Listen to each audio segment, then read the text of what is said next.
Funding for this firing line debate was made possible by a grant from the John M. Olin Foundation, Incorporated, the Annenberg Foundation, and the Laurel Foundation.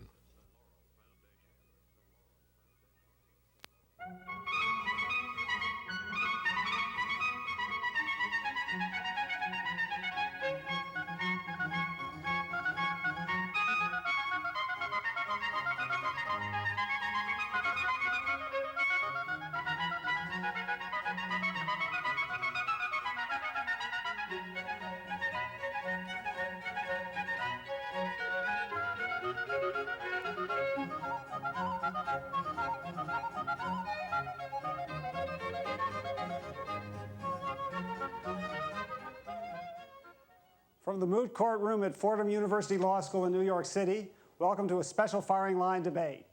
Our topic tonight, resolved, we're suing ourselves to death. We've all heard the story about that woman who won a jury verdict of almost $3 million from McDonald's because her coffee was too hot. Many people think lawyers are out of control in America, wrecking the economy with expensive and wasteful lawsuits. The Republican contract with America, now charging through the House of Representatives, would make it harder to sue. It would require the losers of lawsuits to pay the winners' lawyer bills, changing the traditional rule that each side bears its own cost no matter who wins. The contract would restrict the use of expert witnesses, and it would limit punitive damages like that notorious hot coffee award. But the lawyers say they're being badly abused. The number of lawsuits in America is actually declining, not increasing. Making it harder to sue, they say, will deny justice to many legitimate victims and eliminate powerful incentives for companies to make safer products. Even that hot coffee at McDonald's story turns out to be a lot more complicated than it seems at first, and maybe we'll get into that tonight. In fact, we hope to get to the bottom of many mysteries about tort reform tonight, including the biggest mystery of all to non-lawyers: what the heck is a tort? Now, I think many people in this room know, but don't give away the answer until the debate starts. Let's welcome the debaters.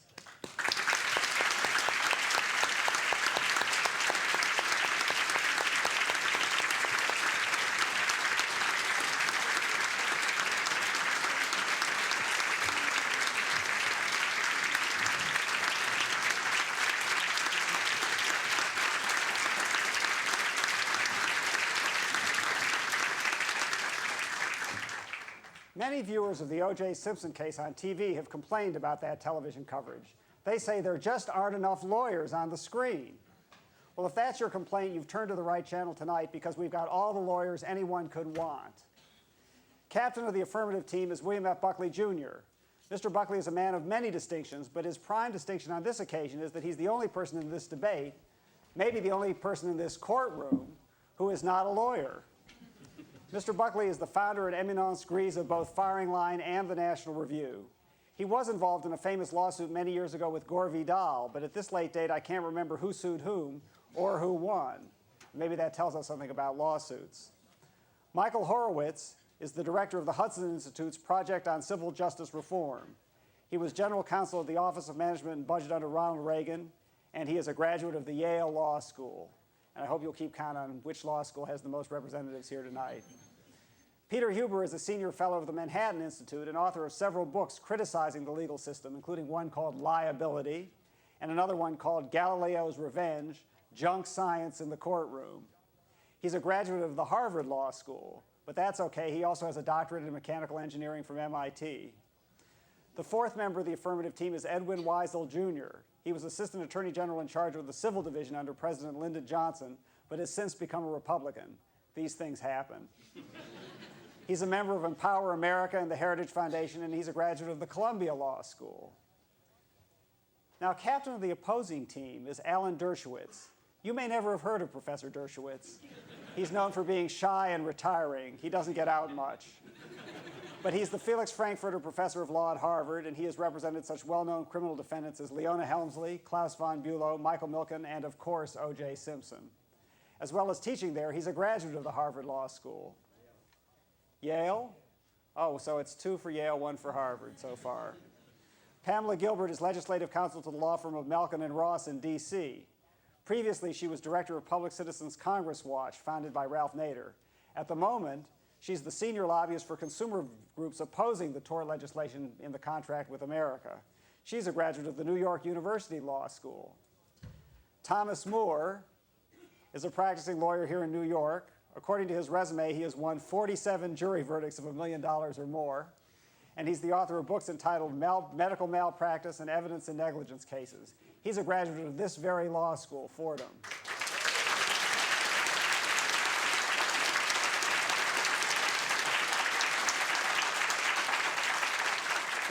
This is the kind of jury you look for, right? Yeah.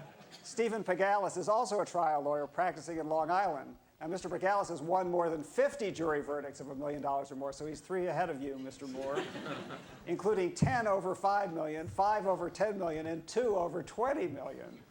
He's also written a book called Medical Malpractice, and he's a graduate of the New York Law School. Thank you, ma'am. My name's Mike Kinsley. I'm the moderator this evening. Ordinarily, I work at CNN's Crossfire and the New Republic, and I'm sorry to say I'm a graduate of the Harvard Law School. I will attempt to wield the gavel with Judge Ito-like dispassion and fairness, and I now call upon Mr. Buckley to propose tonight's motion. Mr. Buckley.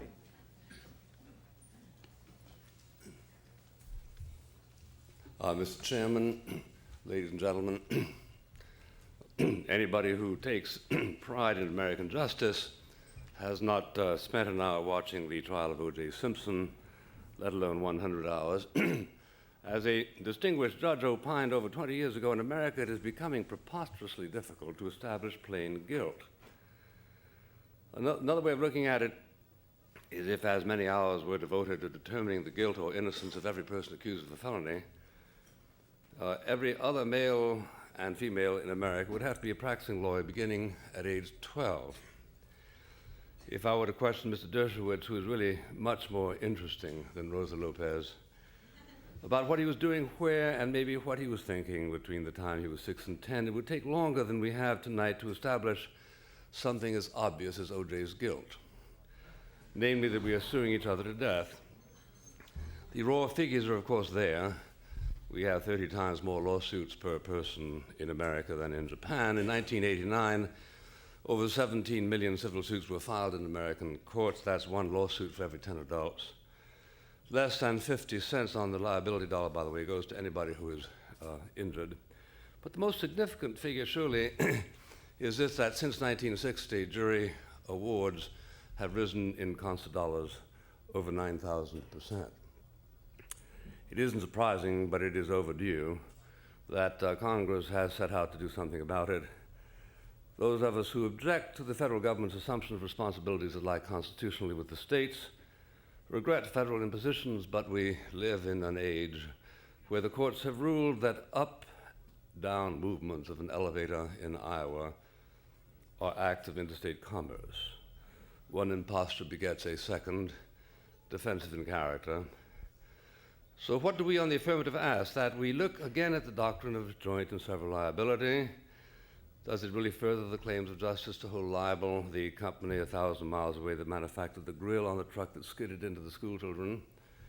That we ponder whether a judicial system is working quite right when a McDonald's hamburger restaurant, whatever the complications the chairman chooses to impose on what happened, stands to suffer a $2.7 million penalty for handing a lady a cup of coffee at exactly the temperature I happen to like. And my favorite, whether the ambulance chasers oughtn't to reimburse vindicated defendants for the costs they put them to, as is the custom in Great Britain, dating back approximately to the 14th century. Mr. Dershowitz, defend this crazy situation. You are famous for your skills at defending crazy situations. You can applaud.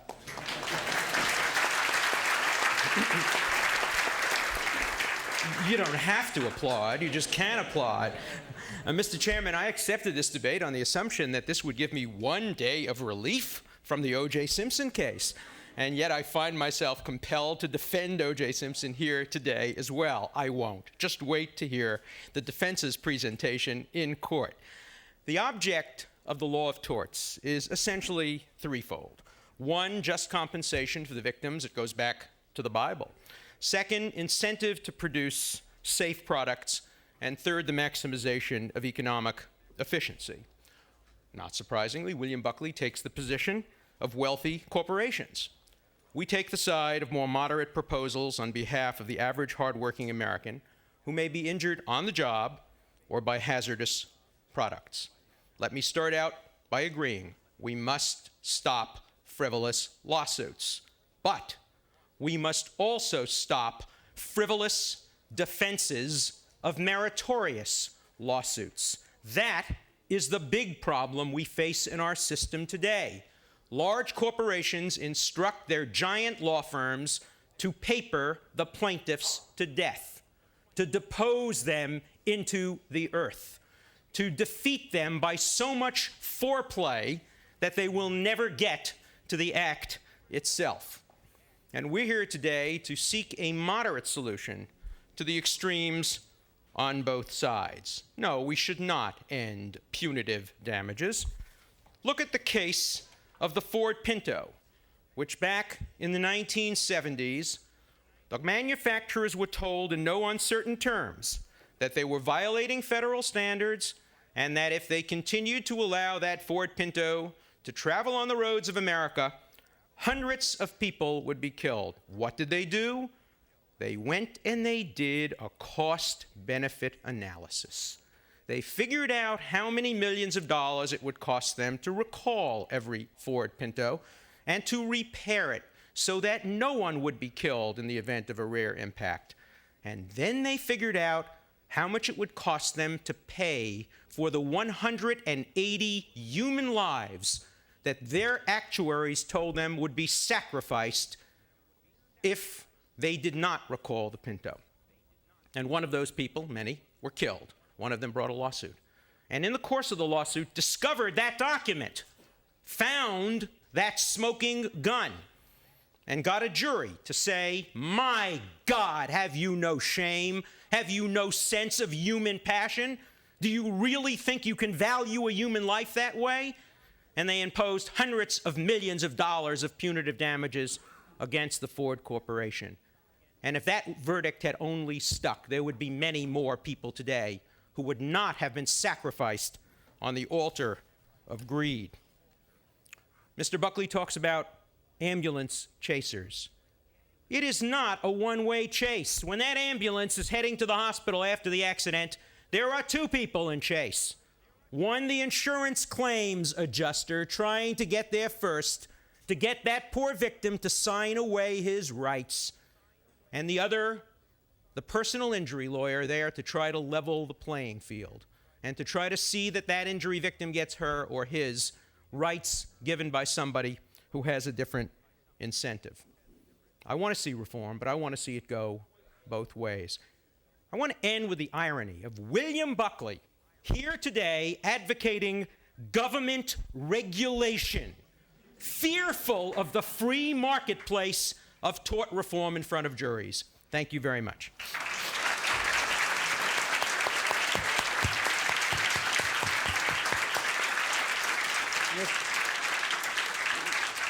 Mr. Hoover, I hate to interrupt and Mr. Pegalis. Mr. Hoover and Mr. Pegalis, go to the podium. Mr. Hoover, you have a chance to make an opening statement. The legal system of free market, come on, Alan. When you lose a judgment, you know, it isn't somebody sending you a coupon to the Gap. They send the sheriff to collect on it. This isn't the free market. This is a government system, and it's a government system that isn't working. The current liability system is channeling somewhere between $100 and $150 billion of your money and mine a year through the courts and through the insurance system. That is the total of what people are spending on liability insurance in this country today. That is somewhere between $1,000 and $1,500 per household. That money is not paid by the tooth fairy. It is not paid by paper corporations. It's paid by you and me. Are we getting a good deal for our money? No, we're not. We're getting a terrible deal.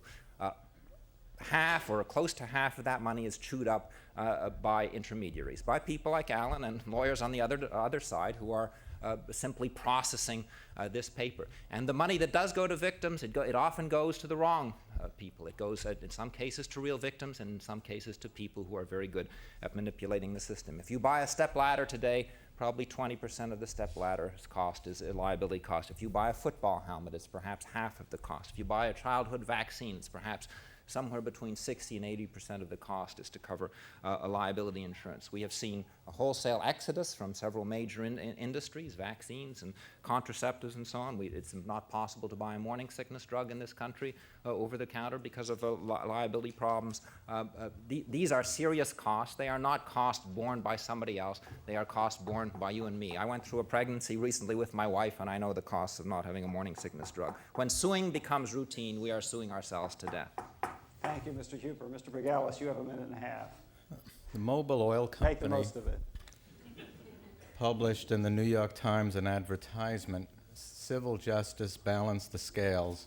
Rather than me discuss my disagreements, let me read the statement that says, "We stand up to our responsibilities and we will readily compensate an injured party for the damages we have caused." Now that's the good news. Mobil oil trucks are on our highways. Thank God they don't explode. Your children and my children are on those highways. And there's nothing more important than a financial incentive to that company and all of America to be safe. Now, there's nothing wrong with a corporation thinking of profit and the bottom line. And if I were an executive of the Mobil Oil Company, I would be very happy that I could go to my board of directors and tell them that it will be cheap to be safe and careful, it will be expensive to be careless, and I know that my board of directors will pay attention.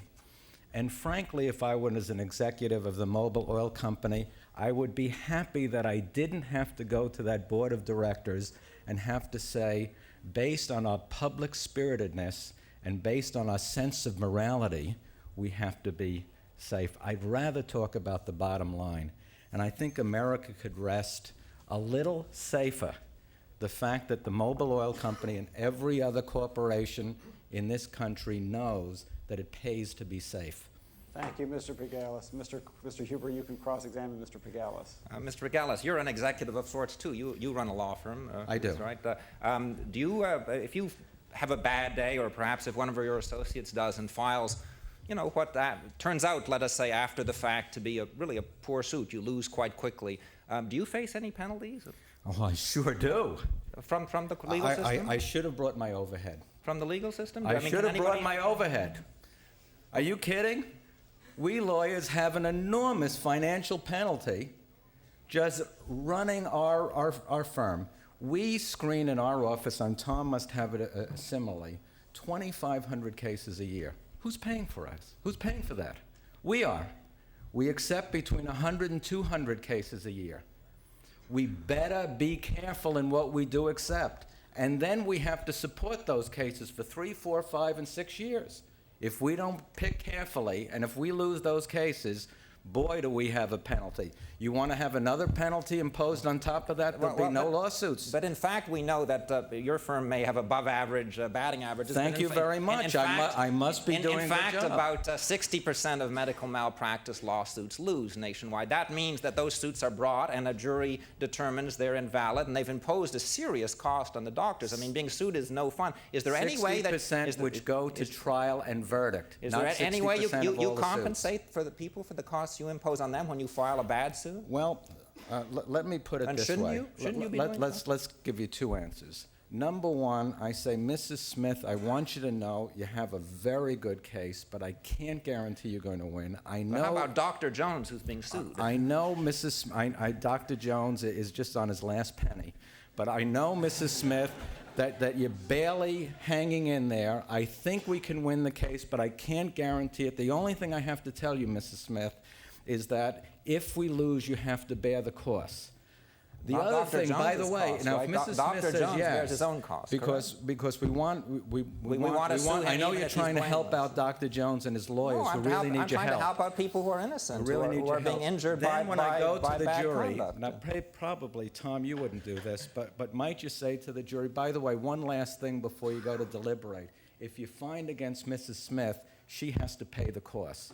You know, I bet there are a lot of defense attorneys out there Well, how about cringing Mr. at the Pegalis suggestion paying you're the making cost? to help them. How about letting Mr. Pegalis pay the cost? That would surely give Fine. him an incentive to bring Fine, better it certainly cases. would. It certainly would. I would then have to bear that in mind. Well, isn't that what you're asking of Mobile? Absolutely. Isn't that I what you're have saying? to should be bear done that to in Mobile? mind, and you start to add up the number of people who would not be accepted, aside from me, by lawyers across the country. That might work. That might work. Of course, it would deny access of injured people to the courts. Not at all. You would simply have to Not pick at good all. cases. I submit to you that you want these doing it. You're standards. telling me You not at believe all. in the deterrent value of financial penalties for everybody except lawyers. And in fact, our laws are written precisely that way. That's why you have incentives to bring weak suits. You don't have to pay if you bring weak incentive suits. to bring weak Yes, suits. because you never have to pay. You can take a fling. You might win, you might not. Isn't that correct? 4 years, 5 years of overhead, take a fling, that's not good The business. fling might Let be me good tell for you, it's $10 not million. good. I've been doing this for 30 years. I wouldn't have made my second or third year if I was taking flings. But your colleagues, 6 out of 10 that they file, they lose. So clearly people are taking flings. 6 out of 10 verdicts. Those are not 6 out of 10 lawsuits that are brought. Well, that's the best count we've got. Go to the insurance companies and find out what percentage At- are meritorious cases that they wind up paying on. You do med-mal cases. The average obstetrician today, is depending on where he lives, is paying somewhere between $150 and $300 or $400 per baby delivered on his medical malpractice insurance. Is this a good investment for the average mother? And because ultimately we know we're paying this. It's not the tooth fairy, is it? You know, you have to experience the pain of a family that has a child who's handicapped for life, where the ripple effect is not only on the child, the parents, the siblings, and when you start talking about the financial incentive to give good care and prevent those kinds of tragedies, those are among the most important cases in this country. What would you suggest? Well, what would you suggest that we not furnish a right As of Barney recovery Frank said, for it's these my children? turn to ask the questions. In this country, we perform cesarean sections at a rate of virtually 3 to 4 times anywhere else in the world. And doctors, obstetricians uniformly say they do it because it's their single best defense against you. When in doubt, reach for the knife, cut the baby out. Then it's very hard for Mr. Pegalis to sue them. Are they just daydreaming? Are they wrong? Then I wouldn't have the cases I do. Why? I suppose. It's we should go to 100%, It's I now suppose. Mr. Pegalis' turn to ask the questions. Go ahead, Mr. Pegalis. Can we both agree that frivolous cases should be eliminated? Yes. Can we both agree that cases brought by marginal lawyers should be eliminated? Yes. All right. Would you please make a suggestion to me as to how this can be done? Because I'm with you if it can be done without, number one, being unfair to the people who have valid cases, number two, without limiting the right of access to people to attorneys, and number three, without reducing the crucial financial incentive to be safe. How do you do this? Well, I can suggest some. To start with, can you agree with me, I mean, since you tried asking a question, that we should have a stricter screening for expert witnesses, so we get only real and qualified and competent doctors in court, and in the criminal cases too, Alan. I'm in favor of that for Simpson as well. In both the criminal and the civil case, shouldn't we get at least the junk science and junk medicine out of the courtroom? It's called cross-examination. There's a judge, there's a jury, there's an appellate process, and now what you're suggesting is let's create another bureaucracy to screen the expert witnesses. We before screen we get to evidence in court. court all the time. The hearsay rule, we screen out coerced confessions. That's what rules of evidence are for. You know, I hear what I consider in my mind to be junk science coming from my worthy adversaries all the time. I'm against that too, on both sides. And you know something? What you do is you suck it up and say, look, we have the finest civil justice system in the world. I get my chance to represent my client, present my witnesses, do my cross-examination. They will have their chance to present their witnesses, their cross-examination. The jury will hear. It's within rules of evidence. The appellate courts will rule. What are you suggesting? Well, Where is I the made my defect first in this- suggestion. in If you have this- another question, I'll keep in this going. system? It's your turn, I believe. Am I right, Michael? I should Yes, be but he is asking for another suggestion. That sounds like a question okay, to me. another suggestion. I forgot who was asking. No, you're doing fine. How about a second?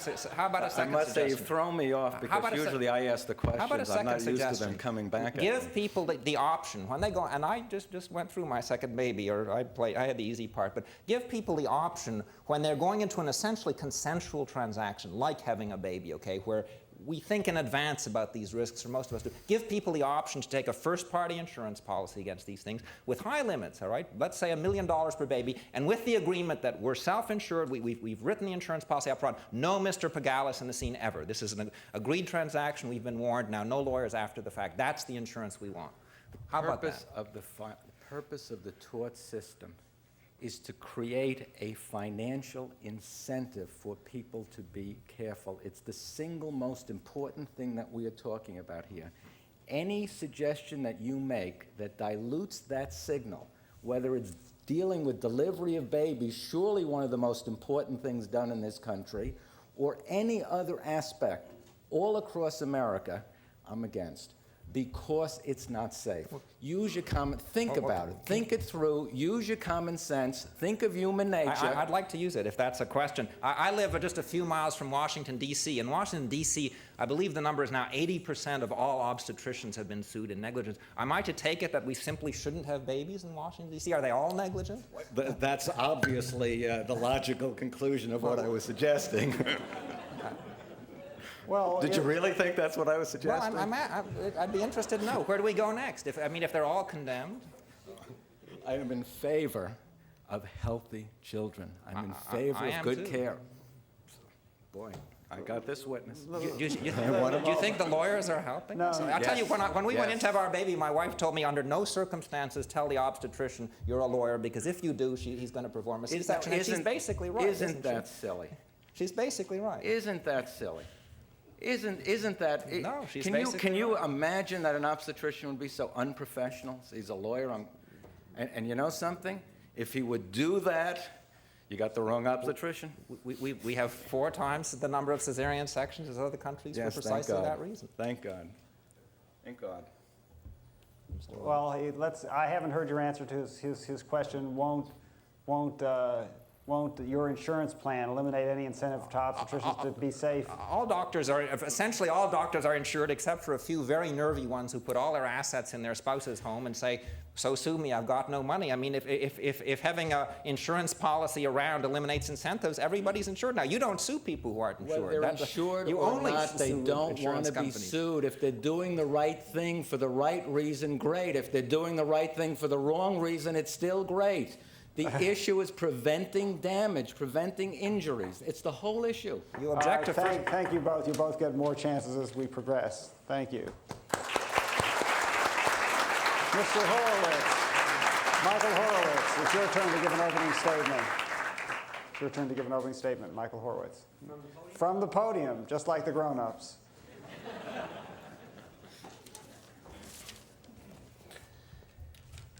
I want to take this from a reverse perspective, and I want to focus on the fact that 60 cents of every dollar goes to pay lawyers, with the balance trickling down to beneficiaries. When I was general counsel at OMB, we had a Social Security system. Our administrative costs were less than 1 cent on the dollar. And we didn't compensate randomly. We compensated just about every eligible beneficiary. That's not what the tort system does. Now let's look at the record. We have a contingency fee system, which is appropriate, as Justice Blackmun says, when lawyers get a premium fee for assuming the risk that they won't get paid. Except that's not what happens. The 33 to 40% charge is the standard monopoly toll that all lawyers take, resulting in the easy cases, the screened cases of Mr. Pegalis in many instances, which don't have to go to the jury. And we're looking at lots of cases in the asbestos field and elsewhere with the effective rates of compensation of $25,000 an hour. We're looking at a pain and suffering compensation system. That's the cash money that pays the lawyers. In the words of the leading ethics casebook, the pain and suffering damage is an inflated element of damages tolerated by the courts as a rough measure of the plaintiff's attorney's fee. And that's the bulk of payments in automobile cases and most of the common cases. I just say that the tort bar is lucky over the past years that the kinds of reforms have been talked about only talk about cutting off recoveries, allowing them to pose in a phony way as consumer champions. There are other things we need to do, which is cut the transaction costs of the system when lawyers aren't needed. And I think we can save lots there, too. Don't go away. Stay right there. It's time for you to be interrogated by the opposition team. Mike, I'm not a member of the tort bar, and I frankly don't care if tort lawyers get lots of money or not. What I do care about is that money be used to produce safety and safe products. How do you propose that the 60 cents on every dollar that you say is now given to lawyers not be given to stockholders in the corporation, but be put back into creating safer products to reduce the number of lawsuits? Well, Alan, I'm not in the business of redistributing income from one pocket to the other, and I don't think you ought to be in that business. What I am saying is that you ought to join, and I think you would, in the proposal that your colleagues, Mary Ann Glendon, your former dean, Edwin Griswold, joined in, which says defendants ought to get a chance to make an early offer, put money on the table. There ought to be incentives for that sort of thing. I take your opening comment very seriously. You know how goofy the current system is? The defendant is given an incentive to squeeze the plaintiff's lawyer through the papering you're talking about. Mm-hmm. They go to plaintiff's lawyers and say, sell out your client and you'll make $100 an hour, but go for top dollar, I'll see you make $25 an hour. I don't defend that. It's terrible, but that's the incentive of the system. Instead, let's let defendants make early offers. Let's create incentives for that, and we can have faster payments to claimants at substantially less cost because the lawyers aren't needed there. What stops them from making early offers today? They can make early offers large enough, not negotiating offers, but real offers, which will settle the case. Because what is built into the system, as Peter says, is the costs of the lawyers that go into it, the 60% that's got to be paid effectively now. What we need is an ethical rule that says you can't charge a contingency fee unless you take a risk. And if we create an incentive for defendants to put certain money on the table for claimants, there's no basis for a contingency fee. We squeeze the costs out of the system, and we really have money going directly from defendants to claimants without the lawyers intervening. I would love to see that work. Gilbert. Michael, who puts more costs on the system? The lawyer who makes more money, the more costly, the more lengthy the lawsuit is, the lawyer who pays by the hour, or the lawyer who loses money as the lawsuit is more costly and more lengthy. That's the lawyer who only is going to get the same amount, the third from the damage award. If you're going to focus on efficiency and transaction costs, look at the defense lawyers and the hourly fee. Let's focus on that. Let's put a cap on that. That might make some sense. But where you're taking the money out of the system is always, always, always on the plaintiff's side, on the injured party side, on their choice of what lawyer to get and how much to pay their lawyer. You know and I know that the defense lawyers are as opposed to early offer mechanisms as the plaintiff's lawyers are. They've joined in opposing the kind of system that really allows defendants to put money on the table, send it straight to the claimants, and not have to pay for defense lawyers any more than they have to build in the cost of the plaintiff's lawyer's fee into the system. We now have every single time a claim is paid this goofy incentive system which puts 17% of all payments to defense lawyers and 40% to plaintiffs' lawyers. It's crazy. We've got to find a way around that sort of thing, and there are lots of people who have found that kind of way, isolating pretty much the tort and the defense lawyers against the whole crowd of consumer representatives and others. I don't see any caps on defense lawyers. Mr. Moore. Thank you. Michael, I think you know that over the last 20 years, insurance companies have become more and more recalcitrant in paying innocent victims of negligence. And what you're proposing, and what certainly people like you have influenced the Congress in proposing right now, is to really get around the old idea that fell into disfavor that you should rush, as Alan said, to get there before the plaintiff's lawyer.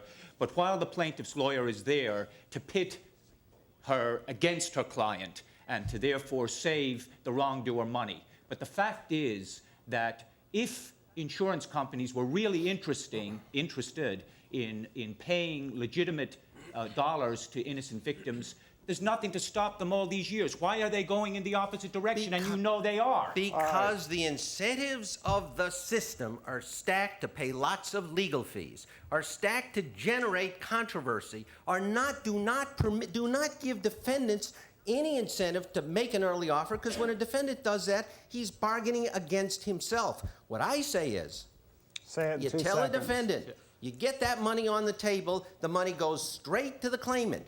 You introduce those kinds of early offer systems, you reduce transaction costs, and you create incentives for defendants not to hire their lawyers to keep the game going on as much as it does. Thank you very much. Thank you.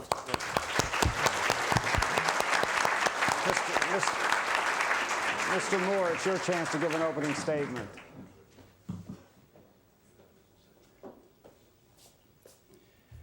You know, the United States of America brings a lawsuit, and nobody raises an eyebrow.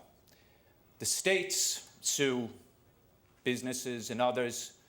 Doesn't bother anybody, least of all a Republican Congress, except, of course, if you're the state of Florida and you're looking to get back some of the money that has been paid out for the devastation caused by smoking. IBM sues a company, nobody worries about it. General Motors sue, Ford sues, small businesses sue, and business litigation is certainly growing and growing. Doesn't bother too many people. But Jane Doe wants to bring a lawsuit, and I'll tell you, the powerful in this country are worried. They're upset about that. Now, isn't it ironic that this contract with America, basically on this issue, is a contract on Americans? The fact is that there is no basis for this concept of liability explosion any more than there was 10 years ago in New York when everybody was convinced that every person was suing their physician at the drop of a hat. So Governor Cuomo, seeming to be on the opposite side, commissioned a blue ribbon commission at Harvard to do a study. It turned out that only 1 in 10 of actual malpractice, the killing and the maiming of people through doctors' negligence, ever saw the light of day of a lawsuit. Now, these are facts that nonetheless, by the way, the restrictive laws that had gone into effect were not rolled back. But you know what happened? 75% less lawsuits in medical malpractice in New York over the last 9 years than previously. All right, thank you very much. Who would like, Mr. Weisl? Now, just because he's from Fordham, no favoritism, Mr. Weisl. It's easy to say that what the Republicans are proposing is a contract on Americans. It is against them.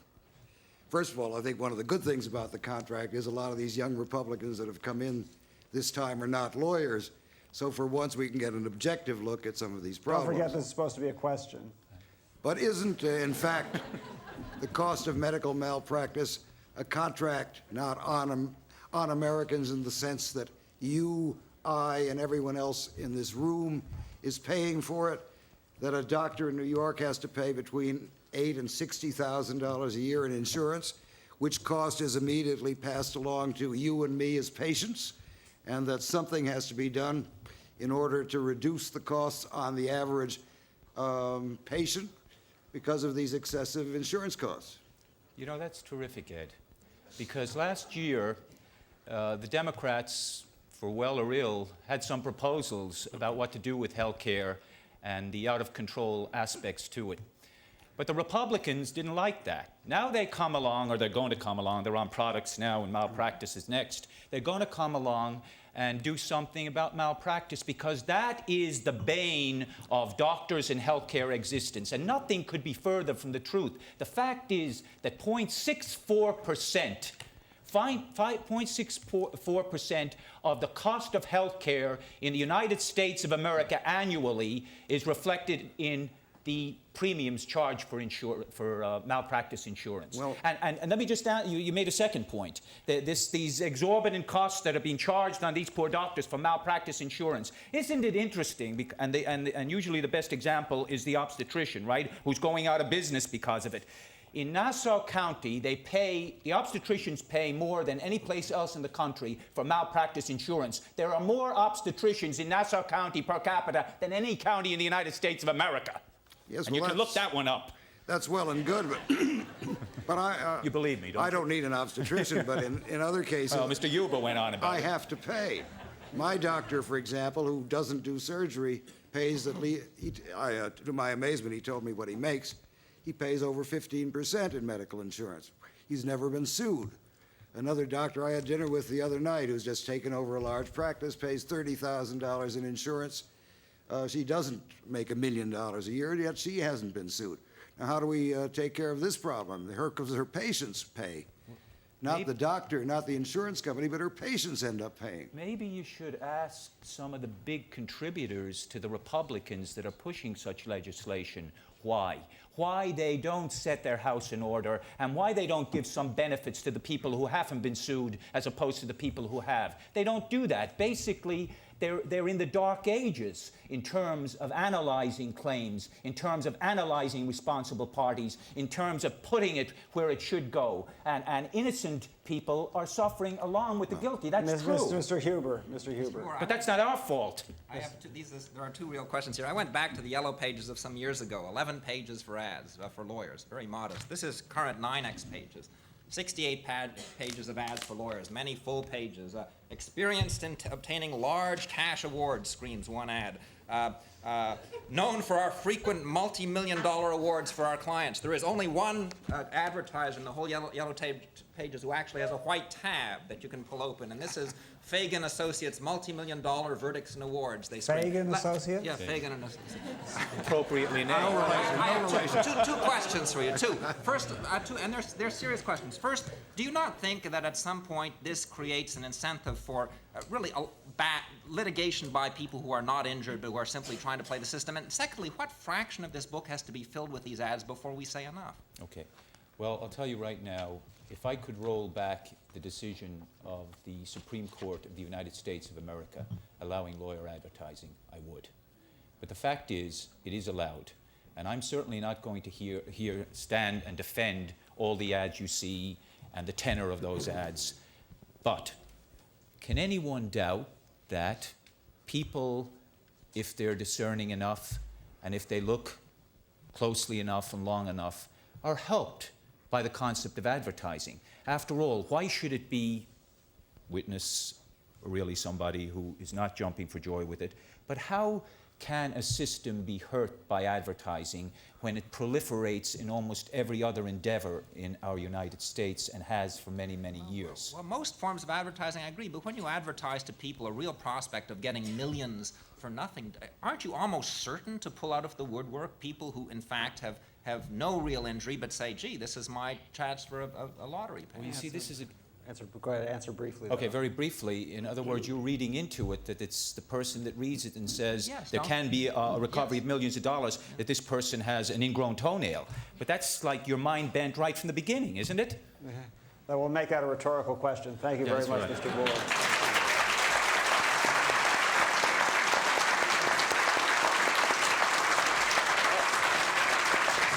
Every lawyer's dream. We now have more than 5 minutes, all of you, to cross-examine William F. Buckley, Jr. Who would like to start?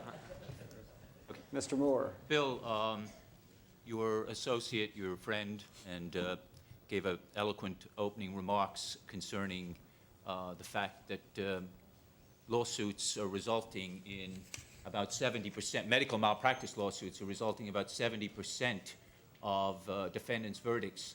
You, as a non-lawyer, surely are aware, reading the papers, dealing with the media, the blitz that has been encountered by the average citizen over, say, the last 15 years about the fact that literally they're told that people are suing doctors at the drop of a hat. And don't you know that that is one of the reasons that the 2%, by the way, of cases that are filed that go to trial result in 70% of them being lost by the plaintiff? No.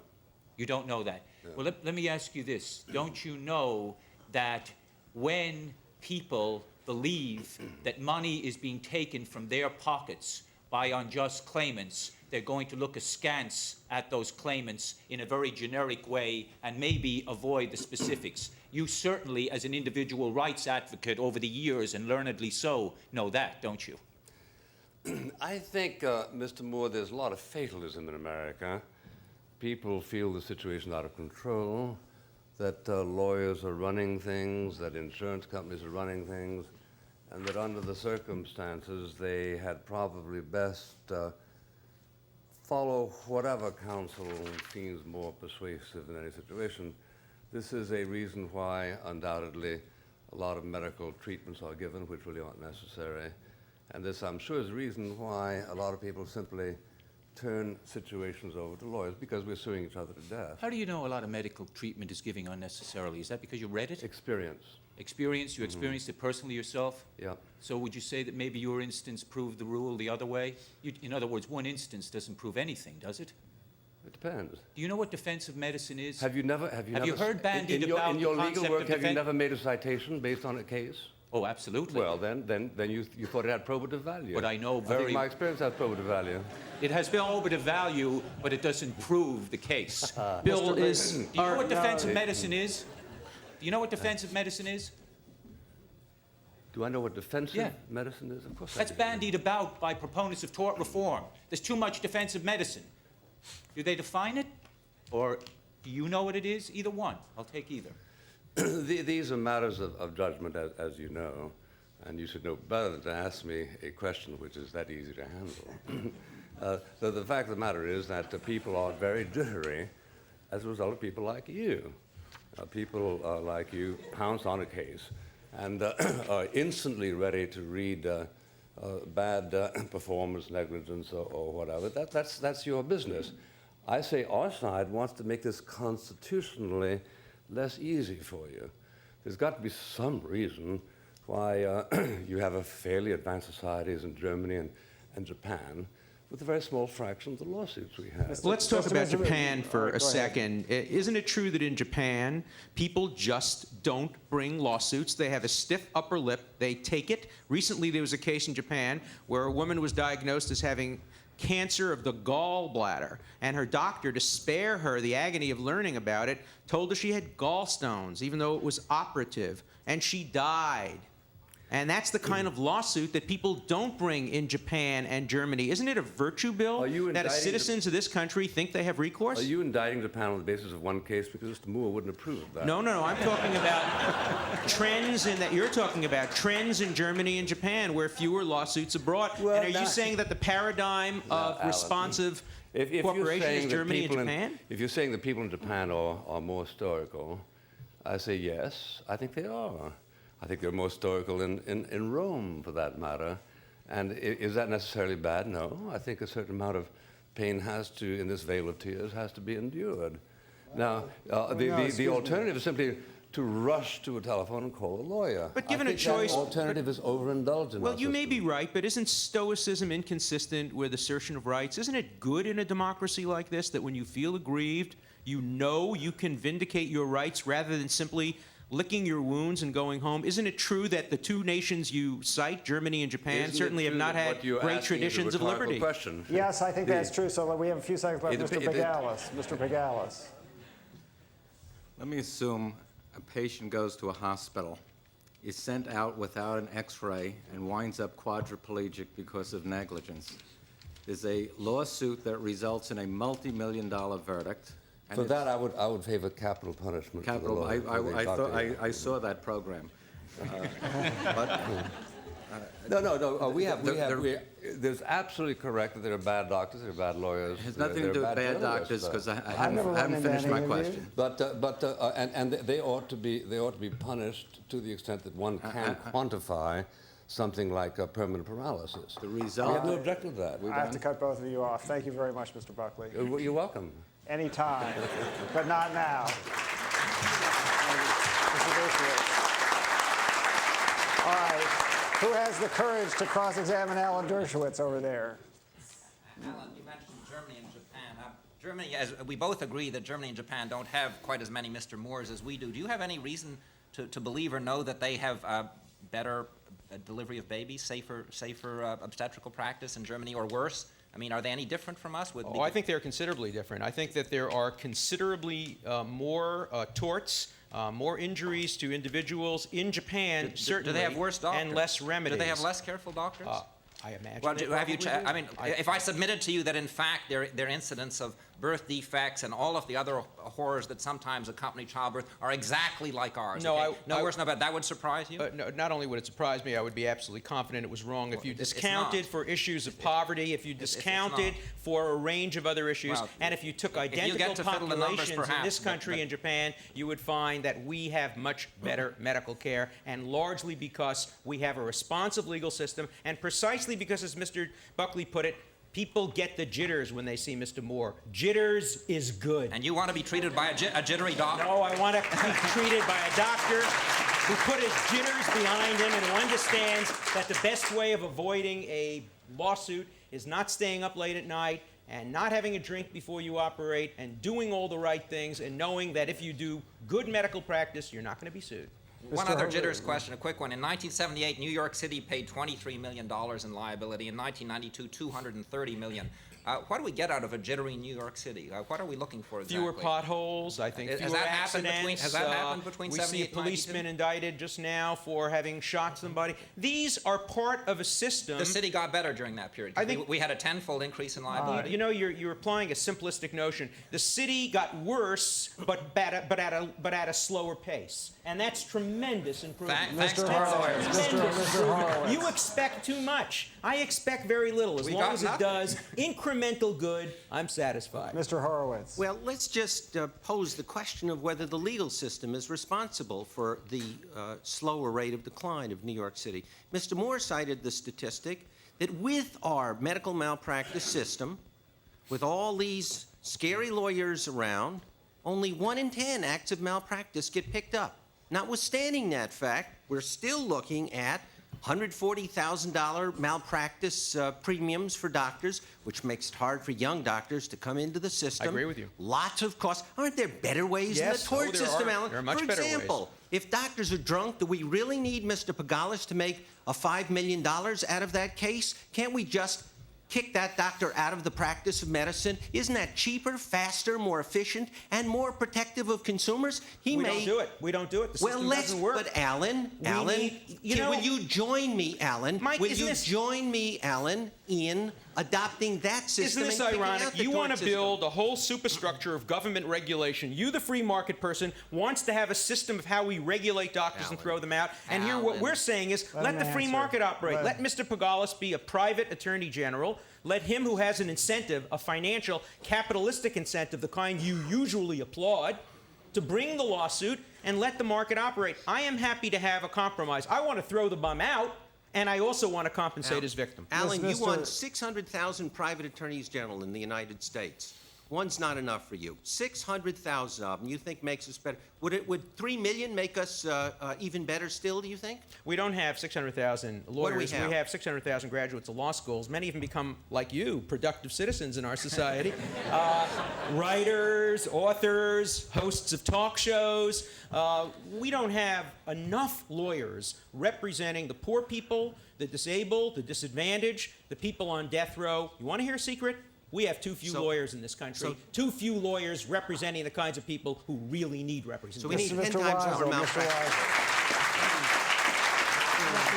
That's pandering to a crowd of law students, Professor Dershowitz, to say we have too few lawyers, I think. Mr. Weisl. Might it make more sense for our indigent plaintiffs in medical malpractice or other tort cases to go and get legal aid and not pay these shockingly high contingency fees? You're too focused on, you're too much of a New Yorker. We have legal aid in New York. You know how few cities in this country have real legal aid, and how few people are eligible for it if they have a tort suit? I would be delighted to have legal aid available to a wider array of people who need to bring tort suits. And I have to tell you something, not a single one of you at this table would really, when it came down to it, vote for an aggressive, well-funded legal aid tort system which would really shove it to corporate America. Would you?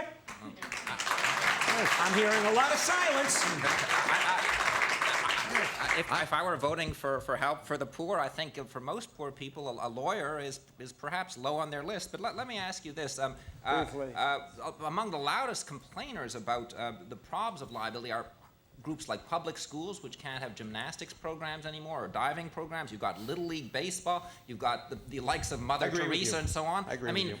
Who are these all the corporations you want to shove it to? No, as well? no, I agree with you. I think we have to have a rational approach to make sure that we don't cut out programs that make sense, that we can have ways of subsidizing productive, poor programs, and make sure we don't tort them out of business. You and I agree on that one. If you're going to start agreeing, I'm going to cut you off. Thank you very much.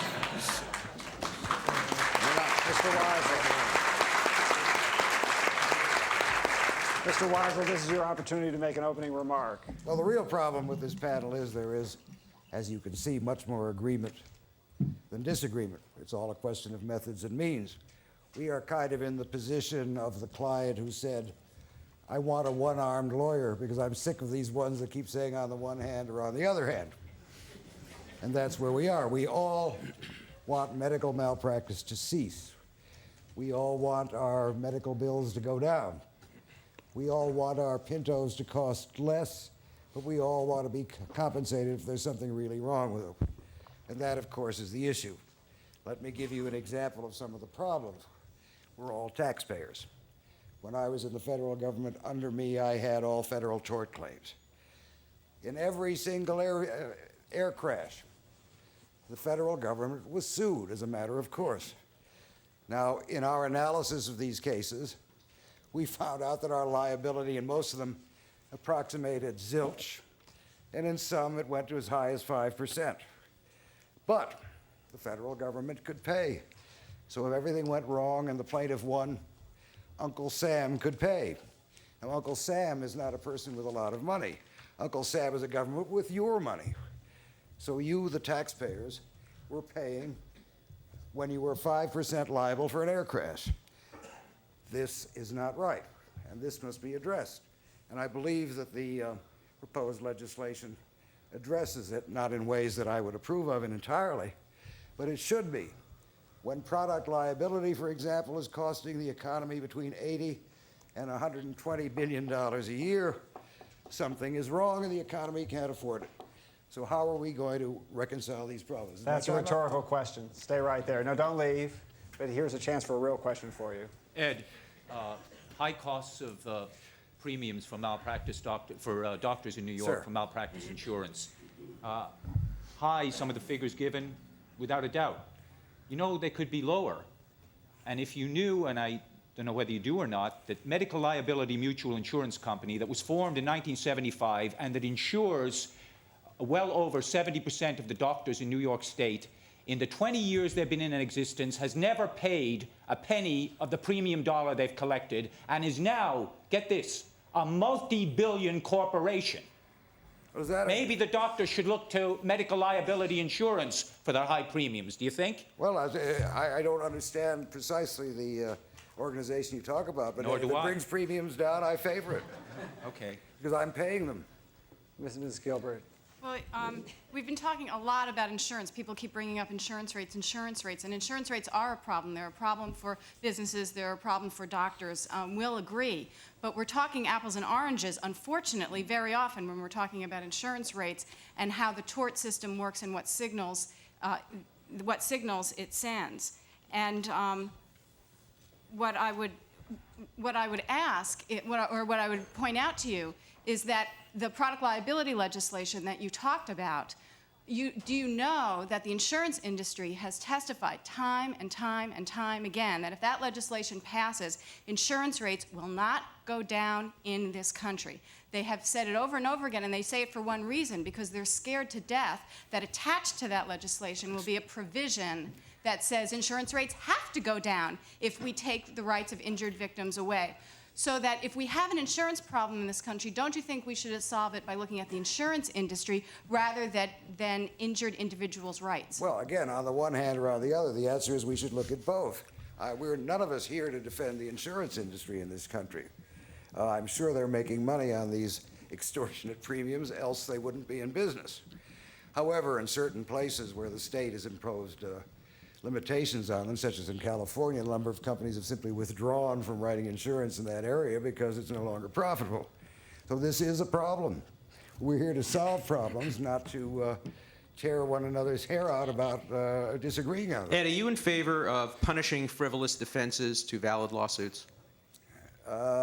They are punished by jury awards, yes. No, but how about punishing the lawyers who impose frivolous defenses, who paper legitimate plaintiffs to death on orders of their corporate clients? I think that there should be some kind of sanction. I think there is an economic sanction that if it's frivolous and runs up the bills, their client may get a new lawyer. Well, but remember what often happens, too, is that if you paper them to death, they will withdraw the decent lawsuit. How do you prevent that from happening? I suppose we have to rely upon our judges and motions before them. I think that the control of the judiciary in this area has been abdicated in a lot of ways.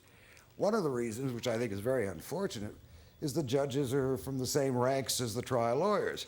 And in some jurisdictions, notably Texas, it was said, and I think correctly, that the leaders of the plaintiffs' bar controlled the Texas Supreme Court because they raised all the money for their political campaigns. Mr. Pegalis.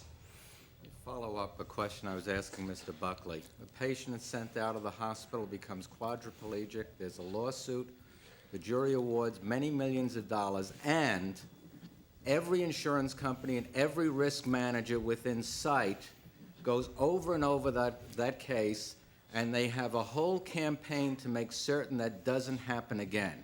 Now, with regard to that case, number one, would you call that litigant litigious?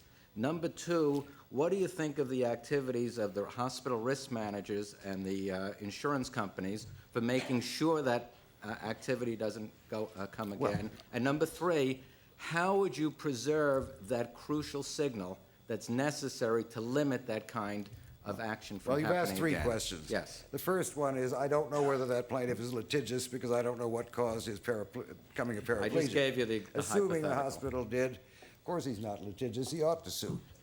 Second of all, the insurance industry should take every step it can to prevent this happening. The fact is, however, that you would think with this proliferation of lawsuits in this country that the medical profession would have cleaned itself up and be wonderful, but premiums are going up. Now, I don't think doctors' competency is going down. I don't think every obstetrician in Nassau County is a knave and a fool, so why is he paying these kind of premiums which are being passed on to us? Thank you very much, Mr. Weisl. Thank you, sir. Ms. Gilbert, where are you? Mr. Buckley, it's not your turn yet. Mr. Buckley, it's not your turn yet. Ms. Gilbert, it's your turn to make an opening remark, and then we'll get to Mr. Buckley. Okay, I hope I don't get points off for this. No, he gets points off, Okay, thanks. even though it's his show. Our resolution today is we are suing ourselves to death. And I know I'm not supposed to be saying this, but I'm going to agree with that. Yes, perhaps we are suing ourselves to death. But you know who's using the courts the most? Well, first of all, it's people who are in divorce disputes. But I know that that would be a different firing line, maybe a more interesting firing line debate, but we're not here to talk about divorce. The second group of people who are clogging our courts are businesses who are suing other businesses. The fastest growing category of lawsuits are, in fact, commercial disputes. They are not the lawsuits we're talking about today, product liability, medical malpractice, where you have injured individuals who are pursuing their rights in court against the companies or the doctors who they feel have caused their harm. Let me just talk about some of the facts of those cases. Product liability and medical malpractice lawsuits make up 1% of the civil court caseload. That's about 100,000 cases out of 10 million. 60 to 70% of those, when they go to verdict, are won by the defendant. The plaintiff gets nothing. And also, the numbers of those suits are decreasing. The numbers of product liability suits and medical malpractice lawsuits are going down. So what is this all about? Why are we here debating this? Why is the U.S. Congress next week going to debate this issue and take away individual legal rights? And it's because there's been a 20-year campaign of propaganda by the biggest corporations in this country, the biggest corporations in the world, against our system of justice. This propaganda campaign has nothing to do with corporate rights to bring lawsuits. And the legislation that's pending next week explicitly excludes commercial lawsuits. It says we are not taking away any rights of commercial companies to bring lawsuits against any corporation or any person that they please. The only lawsuits this is going to affect are lawsuits average, ordinary working people bring. Thank you. Don't go away. Mr. Huber? Or maybe Mr. Horowitz. Go ahead. We haven't heard from you for a while. Strangely Pam, enough. from my perspective, I hear the cities complaining more than I hear the big corporations. The big corporations are self-insured. They've got lots of bucks. They can run the risks. I hear small businesses complaining that when they put out a new product, they've got to bet the company, but GE doesn't do it. The loudest yells you hear, and you know it, are from the big city mayors, are from the small business communities, are from individual physicians, not the big companies, and aren't the insurance rates they pay climbing and almost doubling? You don't have to sue to have to pay a lawyer. The lawyer doesn't have to sue. All he has to do is send you a lawyer letter, and if he's got the law on his side the way he does, doesn't he make you pay through the nose? And isn't it tougher when you're a small guy rather than a big guy under our system? Come to Washington. The bill that's going to be voted on next week isn't protecting the cities, and they aren't protecting small businesses. They are protecting the companies that are crowding those hearing rooms, because I've been trying to get in, and it's hard because I can't push my way past the GM lobbyists and the Ford lobbyists and the pharmaceutical industry and the chemical companies and the asbestos companies, tobacco, gun, it goes on and on and on and on. And I could name you, I could walk through that bill for you and put the name of the company next to the provision that is going to get protection from that very provision. Small businesses are not being helped by the legislation in Congress. If small businesses were going to get something from Congress, they would get insurance reform. That's what they need. But you know better than they. This is the most. Are you suggesting that the small business community is being had, that the municipalities who are supporting these kinds of reforms are being had by GE and GM, that they're that dumb? That's where the passions are in those hearing rooms. And if you can't get into those hearing rooms, Pam, it's because every small businessman is out there flying from all over the country telling their toward horror stories. That's just not true. I know who's in those hearing rooms. I know them well. Yes, Mr. Hugh, Mr. Weisl, go ahead. What about, we do hear from some of these small businesses that, for example, they're afraid to improve an existing product because they fear that this will constitute a confession that their earlier product was dangerous and therefore would invite more lawsuits. I mean, I'm not a small businessman. I just understand they say this. What about it? Well, let's separate small business from large businesses. Businesses do say that. I've heard that argument before, and I just think it's poppycock. I can't believe that. If you have a dangerous product out there on the market, and you know it's dangerous, and it's killing and maiming people, you're going to be subject to big-time punitive damages if you don't fix that product and or recall it from the market. And they do that, and they do it routinely, and you know what? When they don't, they do get smacked with damages, and then they take the product off the market. I'd prefer them to take it off before it kills or injures, but at least the system eventually works to get that product off the market. I refer, however, to companies who at least they feel their product isn't particularly dangerous now, but they can make it better. But they're afraid to make it better because they think that they'll be accused of having a dangerous product before. That's not a very good business person, to my mind. Well, there seems to be a lot of them, so... Pam, you said we need insurance reform. About 40% of doctors are insured through mutuals. There's no shareholder. Any excess premium just goes back to the same set of doctors who paid it. New York City is self-insured. It doesn't have an insurance company. All of them are reporting steadily growing payouts. You were very careful in your opening statement not to suggest, and you're not suggesting now that these people are actually paying less, are you, in damages? Because they're paying more, right? They've been paying more for the last 20 years. Every year. No, I'm talking about the self-insured groups. There's no industry here. These are groups that self-insure mutually. The New York City has no insurance. Ask Tom Moore. They're making more money than anybody. Anybody in the world, or the medical malpractice insurers, are making money hand over fist. 40% of the doctors are self-insured through mutuals. There's nobody else to make money. It's themselves. It's in a company, though. It's an insurance company. No, they're mutual. All right. Thank you very much. We'll have to settle this one later. Thank you. Mr. Buckley, now's your moment. And Mr. Dershowitz. And first, Mr. Buckley will interrogate Mr. Dershowitz. Mr.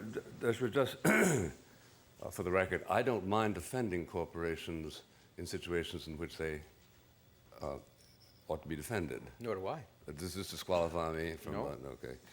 Now, as the only non-lawyer in this group, let me confess to you that as I read and experience some of these trials where punitive damages are awarded, it seems to me that what you really have has been a criminal trial.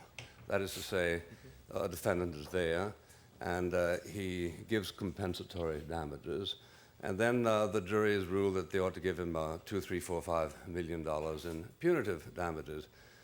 Now, doesn't this realistically strike observers who are not themselves lawyers as an effective criminal trial? Yes, yes, I think it is. I think it's a surrogate often for a criminal trial. We have a calibrated system where if it's very, very bad, we put you in jail, but if it's only moderately very bad, we make you pay punitive damages. It's a perfectly rational system.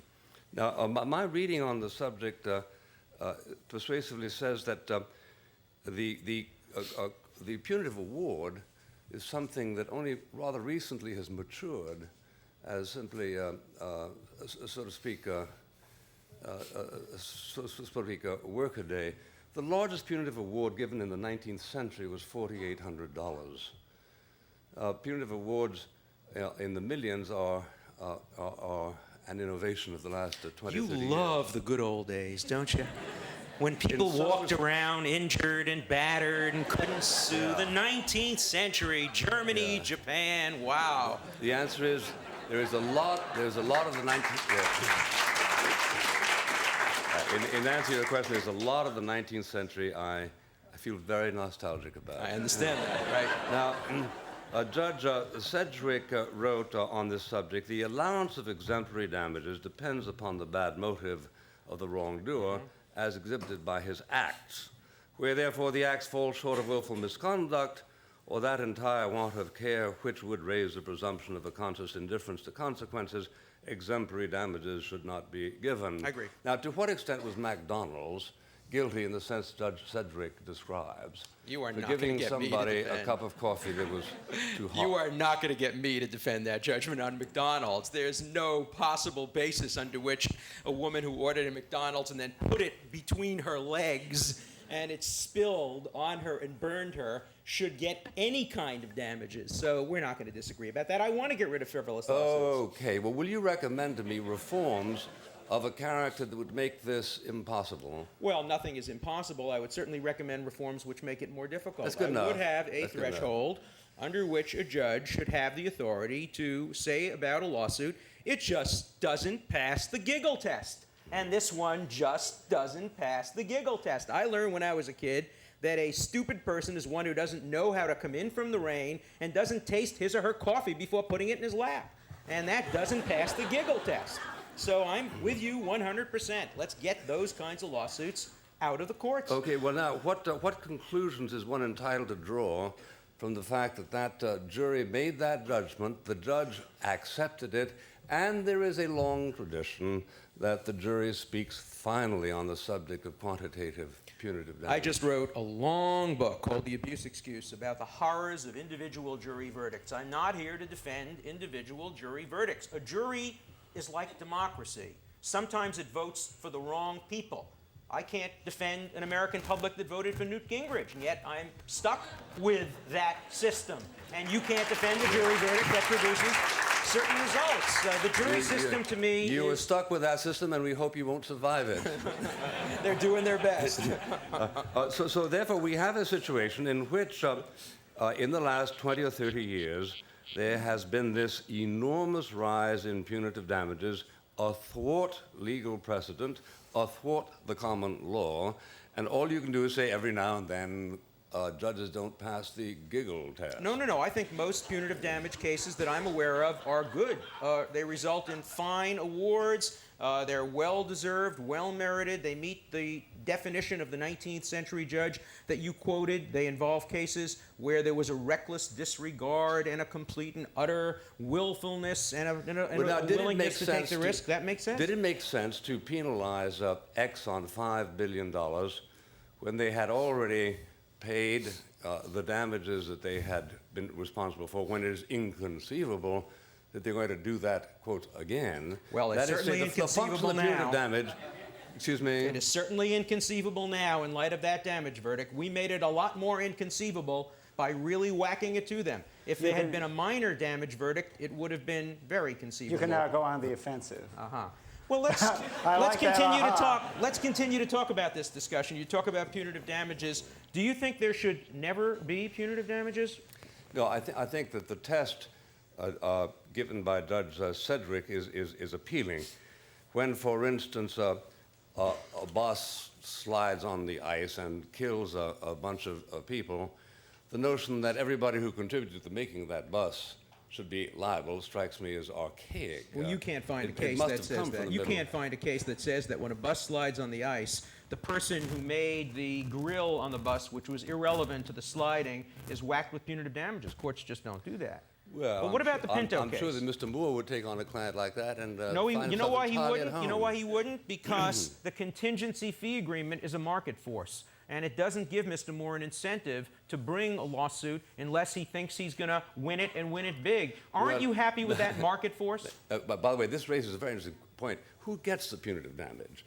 If there is a punishment in a criminal trial, the money goes to the state. In this case, it goes to the plaintiff, does it not? That's right. And the plaintiff shares it according to an understanding arrived at with his lawyer. That's right. So therefore, the lawyer has a high interest. Commercial interest in a high punitive damage. It's called an incentive, right? And in a capitalist society, we like incentives. We generally give people rewards. Pre-Gingrich. And my question is this, the Pinto case. The jury awarded $125 million in damages for a case which produced $2.5 million worth of actual damages. Do you think that was too much in light of the facts of the Pinto case, in light of the fact that Ford made a decision to keep a car on the road, knowing, according to its own actuaries, that 180 human lives would be taken? If your version of what happened is correct, I think it ought to have been a criminal prosecution. Why not I'm both? sure if a representative of Ford would probably have a different version of what happened. Perhaps you recall what their defense was? I do recall what the defense was. It failed. Their defense was that they couldn't defend against this because the document was found in their files. And their basic defense was, we made a cost-benefit analysis. We're in business. We have a fiduciary obligation to our stockholders, and we had to do what was economically correct. And what the court said was, and what the court should have said with even more fortitude was, right. And we're going to make sure that next time you see your fiduciary obligation to your stockholders, that you understand that your stockholders are going to get very, very, very hit hard in the pocketbook if you continue to do this. Well, there are two approaches. One is to raise the cost, right, which is what appeals to you. The other is to translate that into a criminal offense. I want to do both. You want to do both? Right. I think the Ford executives who made that decision should have gone to jail, and the Ford company should have paid whopping damages to make sure that Ford doesn't appoint a vice president in charge of going to jail. Corporations do that all the time. There's a special vice president in charge of being the flak taker and going to jail. It's a very, very cheap thing to make somebody do. What would be an appropriate penalty for tobacco companies? Well, I think tobacco companies, after a certain date, where they knew that their addictive drugs were killing people and they misled the public. But don't they know that now? I think so, and I think we should have very significant why do you call penalties. about after a certain date? Well, I'm saying after a certain date in the past. I wouldn't go back to your favorite century, the 1900s, but I would move into my century and say that certainly by the 1940s and 1950s, cigarette executives who continued to mislead the public both violated the criminal and the civil laws. And under the circumstances, would you say that a civil prosecution excludes a criminal prosecution or vice versa? Oh, no. I think they both complement each other in appropriate cases. The Ford is a perfect case. So you you have a case for the district attorney and a case for the plaintiff's lawyer. That's very common. In many cases, you have a criminal action against somebody and then the victim sues. You're supposed to be asking the questions as it happens. Okay, I have a couple more. You just have time for one. Right. Don't you think that the bill that's currently in front of Congress that requires the plaintiff to pay the costs if he loses will drive middle-class working plaintiffs with good but not perfect lawsuits into not bringing them for fear of bankruptcy? I think inevitably any law which is desirable for its general effect has unhappy effects on the minority. Any law that says I can't go faster than 55 miles an hour really inhibits me in certain ways in which I would not offend anybody. There's no great virtue in you going 65 miles an hour, but there is a great virtue in somebody bringing what may be a good lawsuit, but is not an airtight You shouldn't lawsuit. tell me what it is that's good for me, or I'll tell you what to read. All right, thank you. I would love to take your This suggestions is about getting what to petty. read. Thank you very much, both of you.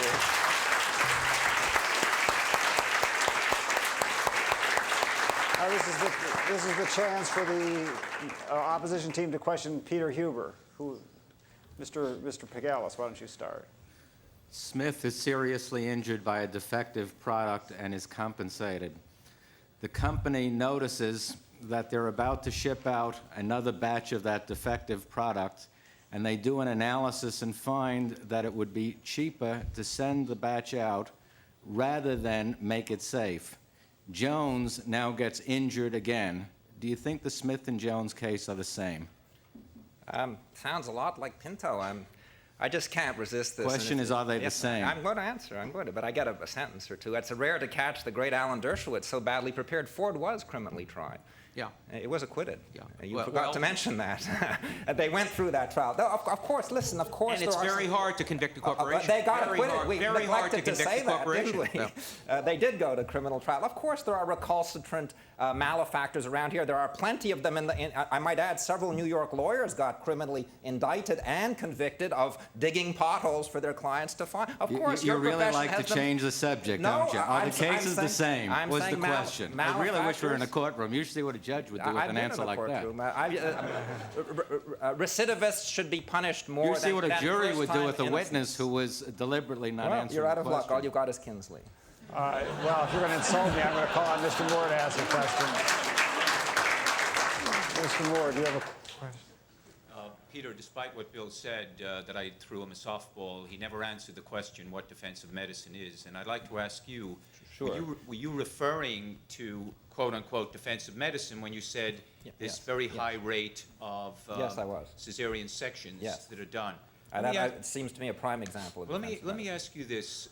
Would you agree that somebody that does something just because they fear being sued is as wrong as if they do it for any other reason? They are completely, with one small exception. It's virtually impossible for you to go after the doctor who engages in defensive medicine. That's just the way the system works. It's very easy for Mr. Moore to stand up and say, if that doctor had reached for a scalpel, my client's child would have been born without injury. If the doctor does the C-section, the child's delivered, you can't sue him. And I would ask you, have you ever sued somebody for performing a C-section and arguing, gee, they shouldn't have done it? Yes, I have. You have? Well, good for you. One for every 50, I bet. One for every 50 times? Every 50 times you've claimed they should have performed a C-section but didn't. I would say one for every 10. Well, but the fact is that a fair ratio. C-section can be done because it's good practice, and a C-section can be done because it's bad practice. But to hold up this idea, after all, the school bus driver that goes down the highway at 20 miles an hour, he may cause some accidents, but he's not going to get into any. But that's not operating a school bus properly or any kind of bus, is it? And unfortunately, too many people are doing that because there are too many of you around. But this is what you're saying. In many respects, there's reasons for doing a C-section because you want to get out of there and get to the golf course. There's reasons for doing it because it runs up the bill. There's a lot of other reasons for doing a C-section other than and you've given the doctor the perfect excuse. The doctor you know that. I know, and the doctor who wants to go play golf can just say, gee, Mr. Moore made me, and he'll be right. Ms. Gilbert. Peter, I'm assuming that you support a lot of the deregulatory efforts that are going on in Washington today? Yeah, many, not all.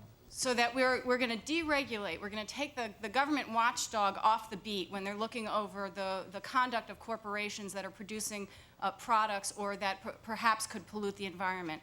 And then at the same time, we're also going to reduce the ability of individuals harmed by that behavior, perhaps, to go to court and hold those corporations accountable. How will we keep corporations accountable in this country after you have I would like to increase the ability to bring meritorious lawsuits. It's the wave upon wave of frivolous or downright fraudulent lawsuits that I'd like to stop. For example, one prime area of disagreement between you and me is loser pays rule. Now, I'm happy to enforce that, both coming and going. If the corporation loses, you and your clients and your friends will come on, that's Anatole France saying the fairness allows the poor and the rich to sleep on the bench. Mr. You know that the middle-class person is bankrupted if he has to pay, whereas the corporation just writes it off. Not at all. Mr. Pegalis and Mr. Moore already stake that person. They pay all of the expenses of the fee, and there's absolutely absolutely no reason. These are wealthy people. I mean, plaintiffs' lawyers generally. What about plaintiffs? And plaintiffs don't have to foot this. We can get their lawyers to do this. And then you There's won't no have reason. their They are lawyers the anymore. richest group in the legal profession today,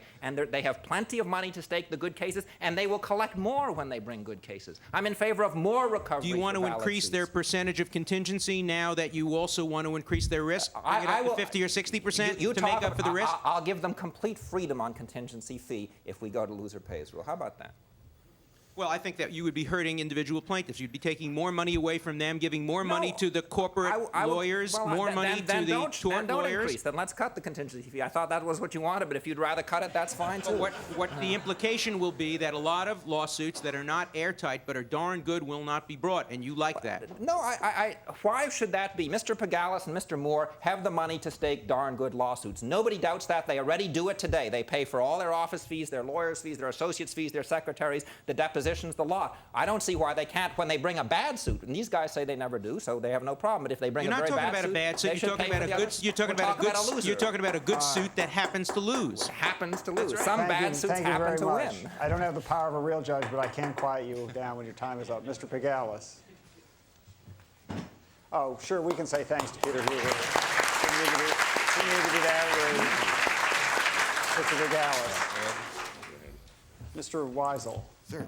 No. You're just supposed to ask him a question. I'm not used to being on the receiving end, so. Well, I know you haven't been the one discussing loser pays, but is it not reasonable to have some system of loser pays for lawsuits that are frivolous and clearly should never have been brought in the first place? Not a case that is merely lost, because a lot of good cases are lost. Okay. But for example, You've asked me two questions. and what about the McDonald's case, which should have been thrown out? Wouldn't that be a loser pays Well, case? you've asked me a third case. in third the question. ideal world, I'll try we one at a time. don't live in? All right, number one, what should be done with the frivolous case? There already are provisions in the federal civil procedure Rule and 11, in you the, mean, and the state civil procedure for imposing fines for frivolous lawsuits. It's up to the judge. I've never been opposed to any of those regulations. Number two, loser pays. Now, loser, you mean not the injured party, right? The lawyer. One hopes. Mr. Huber is a big fan of lawyers. On the plaintiff side, I can tell. Is that your proposal? Provided that the lawsuit is essentially frivolous. It's not that How you do simply... we determine what's frivolous or just a loss? Well, we have to. We have no one but the judge to decide this, so I guess he does it.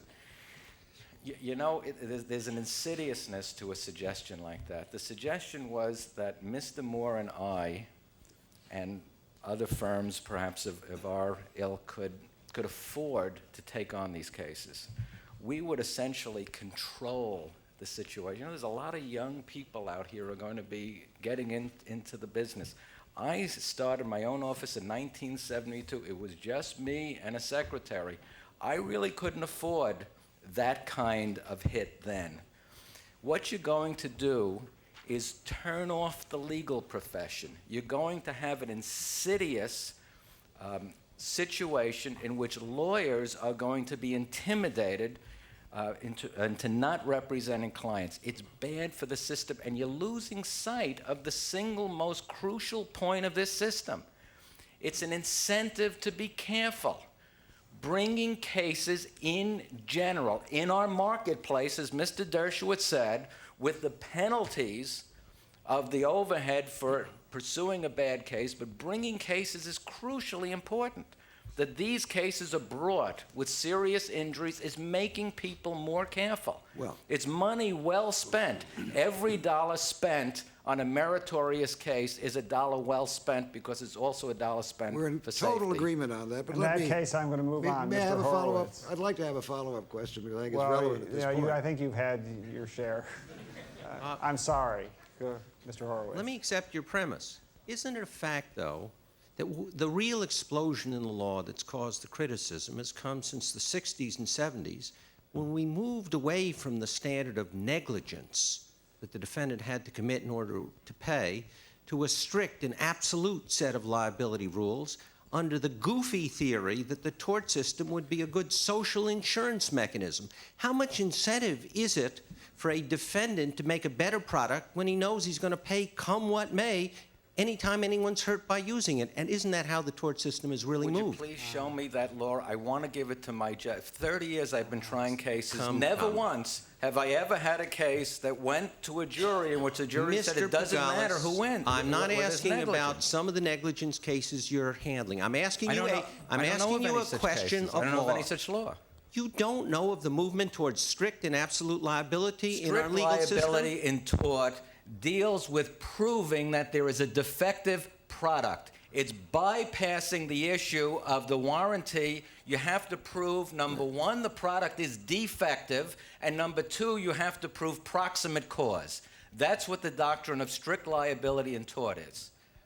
Now, You want to do away with that? You The bet. plaintiff I does- want to move to a system in fine. which a real negligence has got to be shown. That is to say, know what you're not that. talking No, about. wait a second. You talk of a defective product, and you make the concept of a defective product as against some utopian standard. The negligence standard says that the bad guy is the kind of guy Alan Dershowitz is talking about, a guy who knew he could have built a better product and chose not to do so despite the standards in the industry.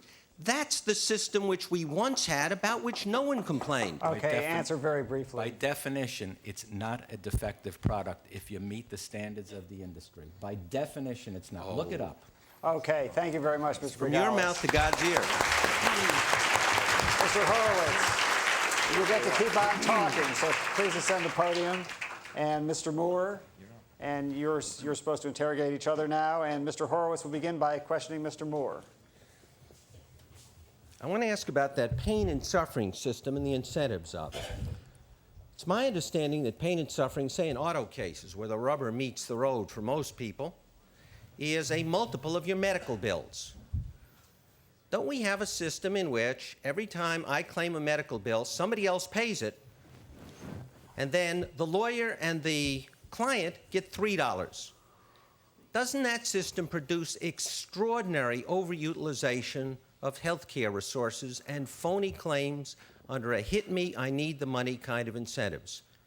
Unfortunately, Michael, your understanding of pain and suffering is almost as bad as your understanding of strict liability. But the fact, and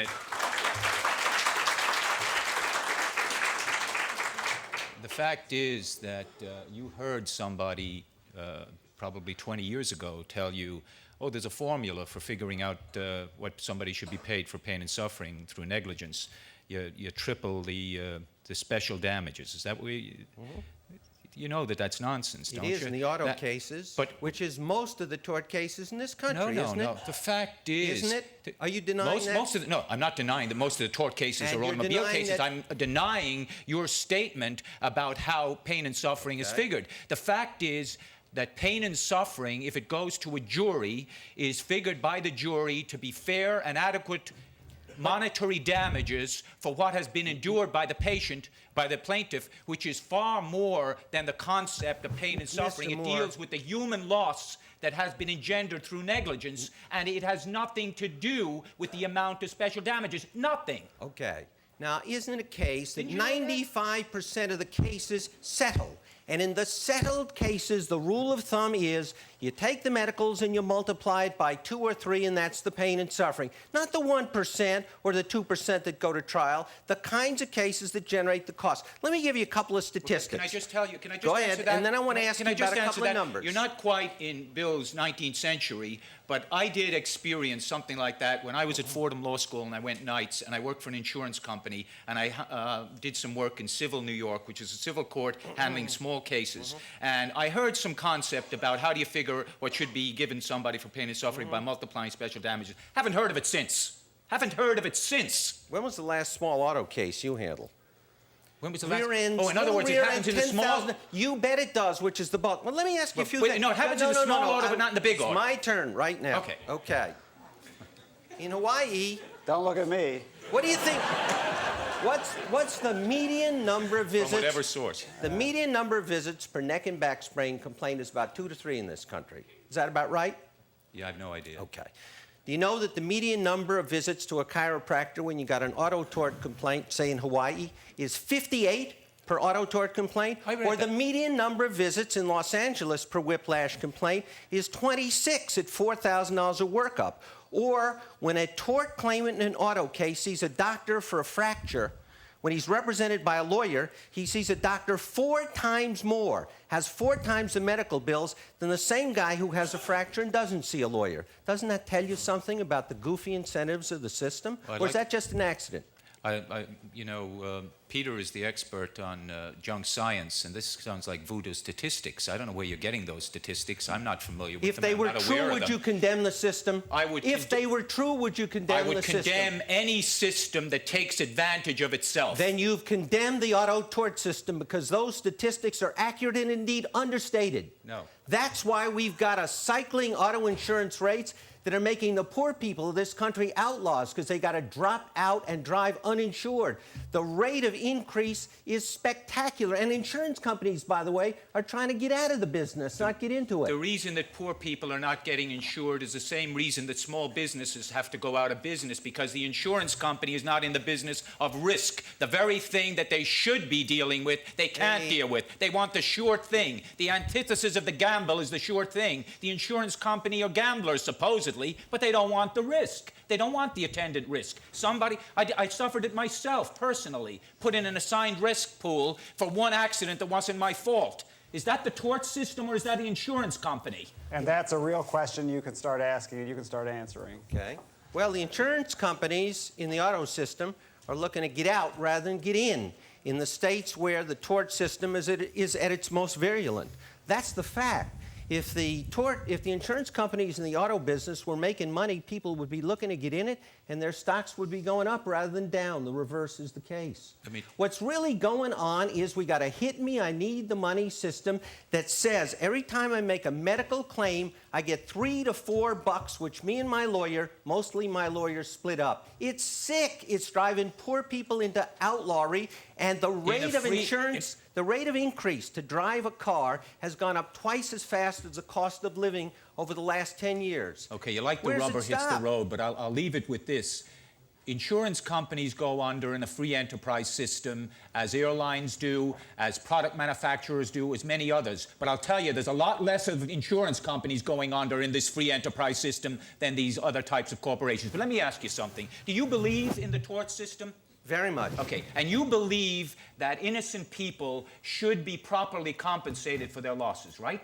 In or out of the tort system, through it, or I think we need to choose whether the tort system is the best. The answer is yes. Yes, I do. And you believe that in a system that properly compensates, there should be a notion that the wrongdoer pays, right? Depending on how you define wrongdoer. If the wrongdoer, Let me answer. You asked the question. I want to define wrongdoer. The one that causes the injury negligence. No, I don't want you to speculate. Okay. I want to define wrongdoer for you. All right, define it briefly. Okay, the one that causes the injury negligently. Do you think that they or he or her should pay? If we return to a real standard of negligence of the sort we had before we went into the changes in law of the last 20 years, the answer is a ringing yes. If you're asking me whether, as the negligence standard has been interpreted to allow every case to go to the jury, the answer is no. Do you agree that if there's particular wanton, reckless disregard for the rights of another, and that causes injury, that goes beyond the level of compensation? Can you answer that question, yes or no? These are mere words, but I will tell you, in fact, that's what we're here that's for. the asking. All right. These are words, Michael, but you know what yes, they mean. but I don't want words to mask the kind of redistributionist system which has allowed for the kind of punitive damages awards without standards. I would say this. My question. The answer is subject to the kind of supervision of the courts we saw 20, 30 years ago. The answer is yes. Yes, the answer is yes. Yes. And the fact is, and you know it, that all this bandying about that we've heard today about punitive damages, you know that in products liability cases over the last 25 years in the United States of America, there's been approximately 15 per year on the average. And if you take away the unique circumstance of asbestos, you have about 11. Okay. Now And about a fourth of those are taken away by appellate courts, and more are sent back and remanded for new trial. That's where the statistics are really cagey and I think misleading. The issue is not how many cases are brought to trial or how many verdicts.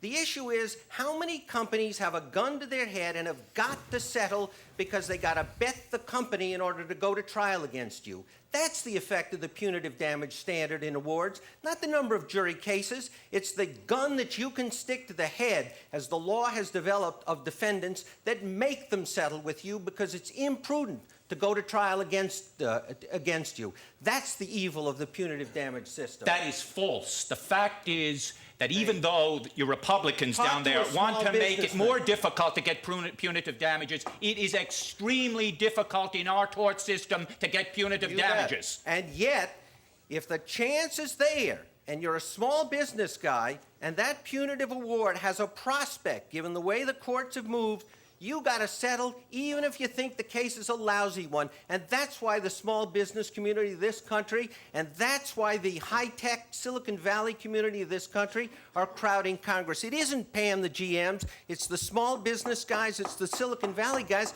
They got to bet themselves to go into court. Thank you very much, nothing but self-interest. Thank you very much. Ms. Gilbert and Mr. Weisl. Mr. Weisl, this is your opportunity to interrogate Ms. Gilbert. First of all, no one has answered the question that I posed earlier, which is, as representing the federal government in torts, they sued us in every aviation case, even though our liability was 5% or less, simply because we had the most money. Is this a good thing, since it happens to General Motors, it happens to oil companies, because they are there with big pockets and juries hate them? Well, you know, a lot of these anecdotes are getting flown around, and we just, when we look at what happens in court, we do not see this at all. And what I would sort of turn back on you is, what are the injured people supposed to do? If we're going to take this ability to go against the airline manufacturer, the airplane manufacturer, the federal government, if you're admitting that the federal government is partially liable in these cases, should not the individual be able to go to the federal government and collect? For all of the money, when we have a maybe 2% liability? Certainly not. Well, it's not really our fault. What stops the government from going after that airplane manufacturer and collecting the rest of the money if the... And, you know, it's pilot error sometimes, and it's the manufacturer sometimes, and these cases get all mixed up, and as you well know, and juries hate the feds, they hate General Motors, they hate Exxon. Maybe they're right, but now we Republicans are changing the federal government, so we'll all love it. You're supposed to be asking the questions. Now, and not giving paid political advertisements. Who's paying? I'm suing for not getting paid for that statement. I have a sort of rhetorical question, because Mr. Dershowitz alluded to the Japanese not suing because they have stiff upper lips, which means I think he believes Americans should have flaccid upper lips. There's no question that a lot of frivolous lawsuits are brought, that Americans feel that if something goes wrong, somebody else is at fault. I've always felt if I trip on the sidewalk, it's not the city of New York that left a crack there, but I should have watched where I was going. But we become a nation of whiners, complainers, demanding retribution for the most trivial things that are not really anybody's fault but our own. What about that? Nothing could be further from the truth. You just absolutely don't know what the American public is doing or thinking out there. The Rand Corporation has done the best study of injured people. They spoke to over 200,000 people across the country who had had injuries in the course of a year. And they asked them about their injury, and then they asked them if they brought a lawsuit. 1 out of 10 filed a claim. A claim was defined as a phone call or a letter, not even with a lawyer involved. And then when asked, why didn't you contact a lawyer? Why didn't you bring a lawsuit?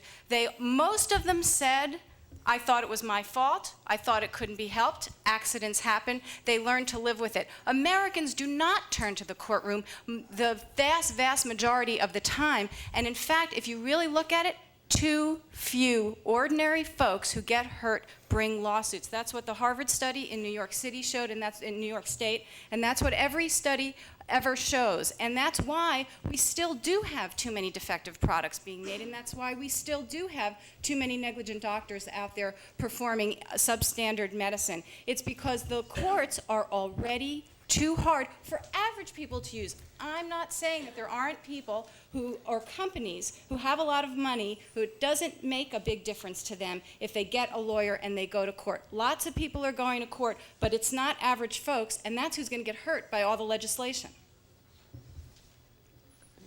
Go on the offensive. I'd be happy to. The McDonald's case keeps coming up, and I'm going to have to differ with Professor Dershowitz because I know the facts of that case, although most people do not. And I'm not going to I'm not going to defend it at the moment, but I am going to tell you, and I think most people don't know this, that while advertising is happening all over this country about how ridiculous that lawsuit is and ridiculing the 80-year-old woman who had skin graft operations because of such serious burns that she suffered. She is under a gag order. She is not allowed to say one word about the fact that the injury even occurred to her because she'll be sued, she'll be taken to court by McDonald's if she does. And this is a very common occurrence. In fact, it's more frequent than not that people in product liability lawsuits are asked to seal all the documents and to not even be able to talk about the case at all. And I'm asking you, Ed, would you support legislation that would prohibit those secrecy agreements if they'll keep health and safety information from the public? You mean if it's a settlement agreement as opposed to a court verdict? No, this It one was a happens in verdict. both times, when there's a verdict and when there's a settlement. In the McDonald's case, as we know, there was a verdict. Well, Post-verdict, there was a settlement, and as a term of the settlement, her lips are sealed. She can't defend herself. Well, the facts of the McDonald's case have been exposed to the public, so I don't see where it matters. The facts of the McDonald's case, as McDonald's would have you know it, have been exposed to the public, not Mrs. Liebeck's. There was a trial, the testimony of witnesses as to what happened. I mean, do you have information that McDonald's spilled the coffee on her deliberately or not? I have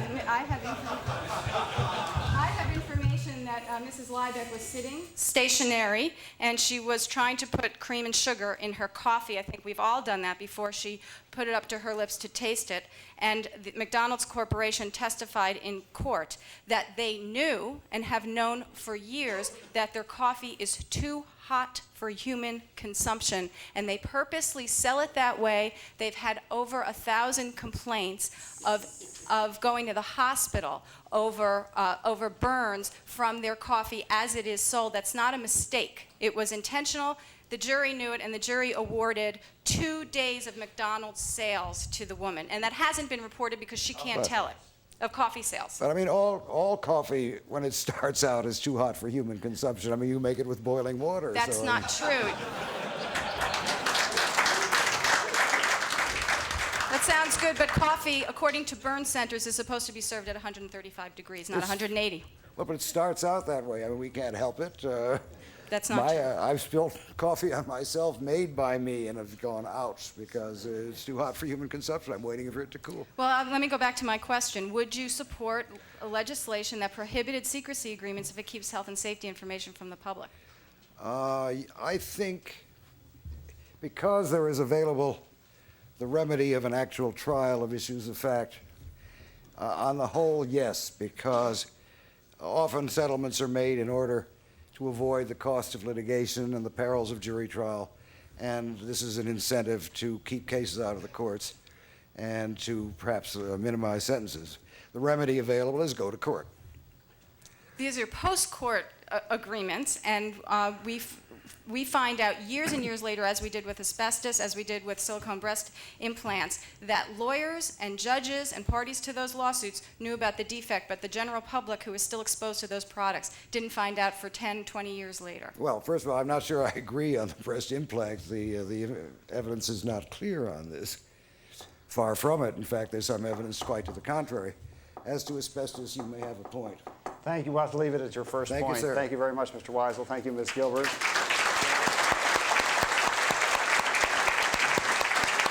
The moment has arrived for closing arguments, and I call upon Professor Dershowitz to close for the opposition team. Before I make my closing argument, I wanted to observe that Mr. Huber certainly did a very effective job in rebutting Mr. Buckley's argument about criminal prosecutions by noting that even in the Ford case, where the facts were as extreme as they were, the criminal sanction didn't work, and the only effective sanction was punitive damages. Now, let's not be misled by the nature of this debate. This is a political debate.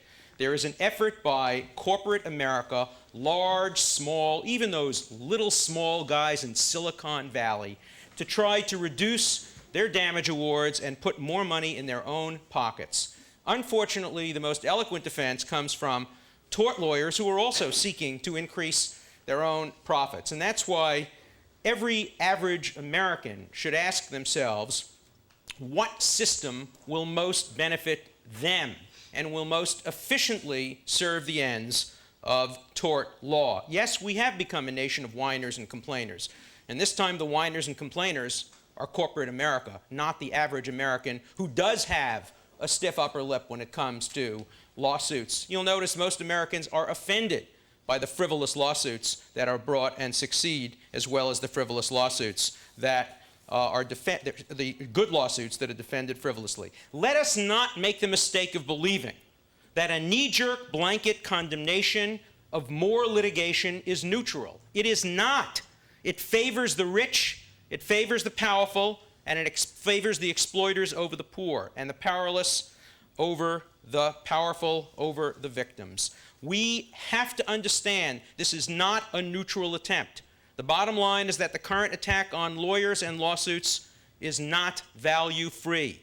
It is a well-orchestrated campaign being conducted by business interests that have the most to lose by increased litigation. If it succeeds, it will return the playing field to the unlevel condition it was in the 19th century, before people began to take their rights seriously.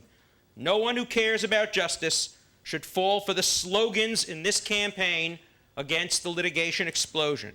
There are important steps that can and should be taken to reduce the expenses, abuses, misuses, and excesses of the present system, but we have to keep our eye on the ball, and that is, we should not be discouraging decent American, hardworking people who are victimized by corporate greed not to bring lawsuits. We should be encouraging these lawsuits to be brought. We have to eliminate the excesses on both sides, and we have to remember that the real victims and the people who are entitled to just compensation are the average Americans who are hurt not because of any fault of their own, but because of the great emphasis on profitability over human values. Thank you. Thank you. Mr. Buckley, William F. Buckley to close for the affirmative team. Mr. Chairman, it seems to me that the sociology of the situation is pretty plain. When we have 30 times as many lawyers as the Japanese, and a correlation is attempted between the high state of civilization, sensibility to human rights, and the number of lawyers we have, does that mean that they are 1/130th as advanced as we in their consideration of these problems? We have 17 million civil suits. Are those all done by greedy corporate vultures, those 17 million suits? The fact of the matter is that the manipulation of logic, especially where the law is concerned, has brought us into a situation in which we are insensible to these data. We live in an age when the jury sympathizes with the Menendez brothers for the harsh treatment they were given by their parents. Presumably, if they had lived, they should have been liable to a lawsuit for neglect. The fact of the matter is that Mr. Dershowitz, with his fixation on corporate greed, fails to understand that the survival of the corporation is in the public interest. Otherwise, why don't we do away with corporations? Presumably, corporations have a right to exist, in part because they enjoy existing, in part because they confer benefits. But if you have 17 million civil lawsuits, isn't there some indication that something is going too far? and if in the last 30 years awards are increasing by 9,000%, don't we have a phenomenon here that needs addressing? Does it automatically follow that if we correct some of those growths, we are necessarily making a case against the middle-class citizen or the poor citizen? I don't see that. In the first place, it is not in the American temperament, in which regard I am required, as a result of loyalty, to say that a lot of what we learn and what we have to venerate, we learned from the 19th century. In the 19th century, we conquered the entire continent, paying less than 5% of our gross national product to our governments. In the 19th century, we lived with a much smaller crime rate. Illegitimacy was a phenomenon about which people wrote books. We composed music that was pleasant to listen to, art that one could, without pain, hang, and poetry that it was a pleasure to read. So there's a lot about the 19th century that could inform this century, especially on the subject of our pervasive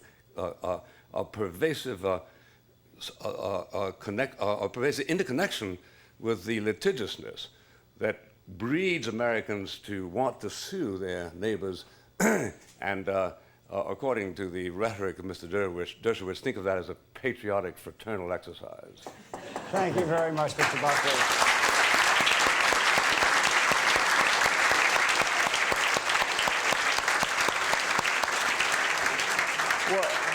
Well, we're out of time. Thank you very much. I had very many sound things to say, but I'm not going to say any of them. Thanks to Fordham University Law School. Thanks to our audience of Fordham Law students. Thanks to our panelists. Thanks to Warren Steibel, the producer. Thank you all for watching. Good night.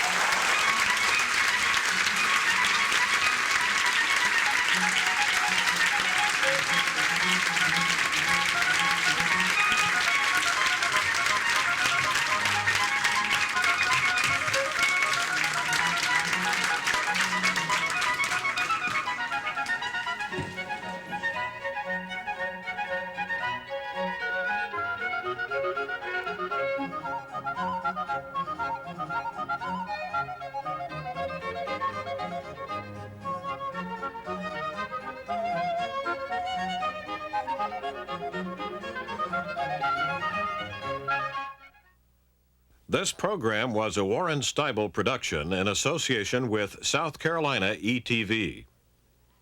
Funding for this firing line debate was made possible by a grant from the John M. Olin Foundation, Incorporated, the Annenberg Foundation, and the Laurel Foundation. For a video cassette of this 2-hour debate, send $49.50 to Firing Line, 2700 Cypress Street, Columbia, South Carolina, 29205. State the subject of the debate and please allow 3 weeks for delivery. This is PBS. For a transcript of this 2-hour debate, send $10 to Firing Line, 2700 Cypress Street, Columbia, South Carolina, 29205. State the subject of the program and please allow 3 weeks for delivery.